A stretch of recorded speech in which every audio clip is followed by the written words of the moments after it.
Welcome. I'm Annette Nellen, professor at San Jose State University and a frequent presenter for Cal CPA, and we are continuing our discussion about various provisions in the OBBB or HR 1 or Public Law 119-21 or One Big Beautiful Bill.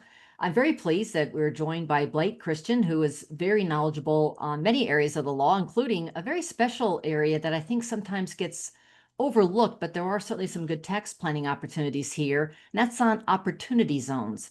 And we're particularly looking at section 70421, permanent renewal and enhancement of opportunity zones in the One Big Beautiful Bill.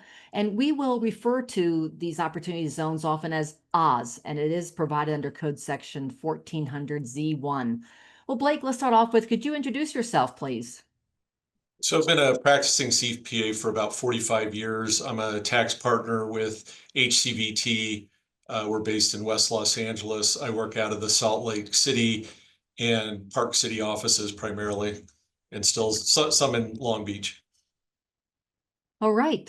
Well, we've got some questions for you regarding the old and new provisions under here. But first, under the Tax Cuts and Jobs Act, deferred capital gains under Oz investments had to be recognized by 12/31/26. Right? When we hear the word deferred, that means at some point you've got to pay the tax on that, and that's 12/31/26. Was that date extended by the OBBB? We had lobbied, and there was legislation out there that would have extended it till 12/31/28, but unfortunately they stuck with the 12/31/2026. So we still have an 18-month deferral. So I keep telling people, don't forget about, we refer to the legacy program that we're under now as Oz 1.0, and it's still very beneficial. 18-month, interest-free loan, being able to get in early, all the census tracts are known, and you know what tax rate you're going to pay on that deferred gain. That's not going to necessarily be the case in Oz 2.0, but there's a lot of good stuff in Oz 2.0. All right, thank you. The OBBB introduces reporting changes for both existing and new Oz provisions. What are the key highlights of these reporting changes? Yeah, so the reporting changes were actually in the original legislation in 2017, but got stripped out at the last minute. And these are so that, Treasury and all the economic development people know what the effectiveness of all of these opportunity zone investments into these poorer neighborhoods will be. And so there's requirements now, and actually they're obviously in the return already, but you're going to report it separately so that it'll go to Treasury. They'll accumulate this information and then distribute it out every 10 years on the effectiveness of the program. And so they're asking for what type of business you're in, what kind of structure you are, whether you're a corporation, C corporation, S corporation, or a partnership. And 99% of the time, frankly, we're partnerships in the Oz world. It's just the most tax efficient way to go.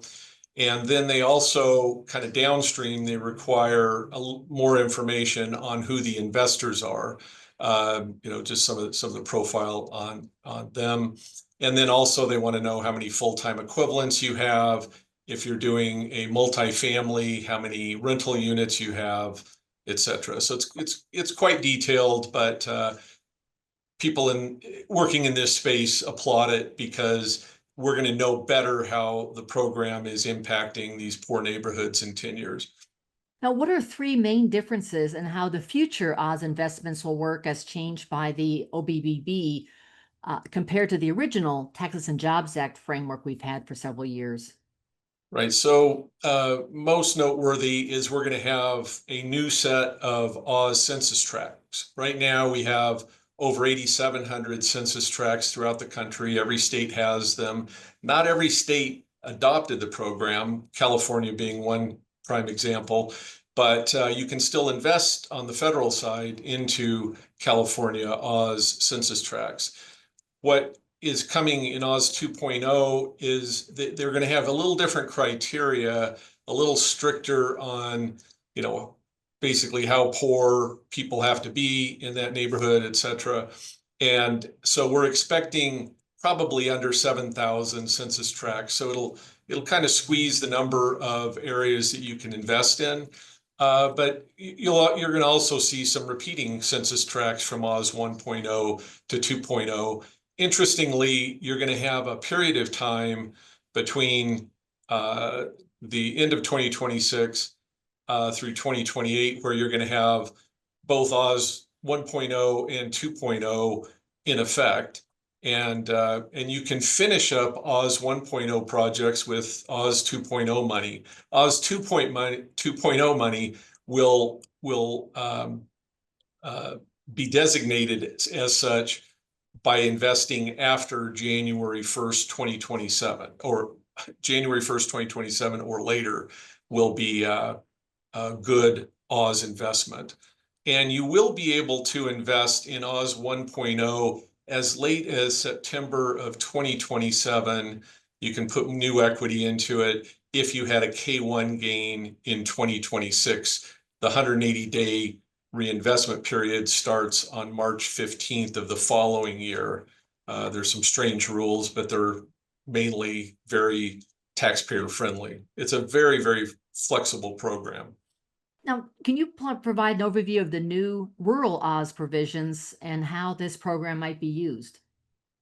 Yeah, so what I didn't mention is in Oz 2.0, for just a non-rural investment, they're going to bring back the 10% basis increase. So if you deferred $1 million 5 years out, you're going to pick up 90% of that. If you held the Oz investment for 5 years. So you'll only pick up 900,000 and get a 10% haircut. On the rural side, you're going to get a 30% haircut after holding it for 5 years. So that's a very compelling reason to take a hard look at these rural areas. And we think some very interesting projects are going to come out of that. The other criteria has been reduced, that you only have to invest you only have to improve buildings that you purchase by 50% instead of 100% under the current program, if it's rural. And so if you bought a $1 million building, you strip out the land value, $1 million building, you only have to put 500,000 to improve it. So what that opens up the door to is like multifamily. Under the current Oz program, you can't really do a rehab project because you can't put enough money into a rehab to double your basis. You could put another tower up if you had enough land, but this opens up rehabs, and it also opens up rehabs for industrial properties. I think we're going to see a whole lot of infrastructure projects, probably more public-private partnerships happen in the rural areas than the urban areas, but it's, we're going to have to wait and see, but it's I'm actually excited about the rural provisions. The other final thing that changed is, right now, you just mentioned it, we have a hard stop at 12/31/2026 where you have to report your gain. Under the new program, it's a floating 5-year period. So if I invest in Oz 2.0 on June 1st, 2026, my gain is recognized on June 1st, 2032, 5 years out. And so the program is permanent. Before it was just kind of in 10-year blocks. Now it's permanent under the big, beautiful bill. So. And to clarify, all of the OBBB provisions are permanent, or is it just the rural Oz? No, it's all the 1400Z is now permanent. Now, I always caution people, as you know, permanent is relative. When the next administration gets in and they get enough votes, they could change this. But there is at least some short-term permanency. Right. Thanks for that clarification. Okay. And then what are the pros and cons of taxpayers investing in Oz 1.0 versus waiting for Oz 2.0? I'm glad you asked that. I answer this question about 10 times a day. And so I'm still a big fan of Oz 1.0 because what I mentioned earlier, granted it's only 18 months, but it's still a good deferral. There's a whole lot of tax planning you can do in between. You can generate, losses. You can other capital losses. You can generate operating losses that may be sitting there in 2026 to offset the effects of including your original deferred gain under Oz 1.0. So that's one. Number two, as I mentioned, we know all of these census tracts. We've been working with them for the last 8 years. So though that we're not going to know Oz 2.0 what those census tracts are going to be until late 2026. So you're kind of going into the new program blind. Also, you don't know 5 years down the road, we could have a Democratic, or even a Republican that decide to jack up rates. So you might be deferring taxes at, maximum 23.8 federal right now, and you could end up paying tax at 30. You just don't know that. And so anyway, I'm still telling people, if you can't control the timing of your gain and it happens in 2025, take a hard look at the program. It's still very beneficial under 1.0. But if you can control your gain through an installment sale, 1031, Delaware statutory trust, there's a lot of ways to defer it into 2026, and it's going to be on a K1, then you can reinvest that as late as 2027 and be part of 2.0. So, talk to your advisor. You probably can get into one or the other. 2 has more benefits, but if you're sitting on a gain that's already happened, look at 1.0. It's still pretty good. Of course, you could invest in the 1.0, and then when you have future capital gains, invest in the 2.0, right? Right. Absolutely. Right. So something to be considered so far as overall planning, and not to overlook that this is one of few deferral provisions in the tax law, and then being made permanent going forward is really quite a change. Right. And it's very flexible. And I always, tell people it's not just, first of all, it's short-term and long-term gains, pretty much from any sale of asset. It could be crypto, selling a business, selling your stock portfolio or a business. So it's very broad there, and you're going to be able to, there's no tracing of dollars like a 1031. You don't have to use an accommodator. You can decide this, 3 months, 4 months after you sold, you can decide to move into this. So very, very flexible.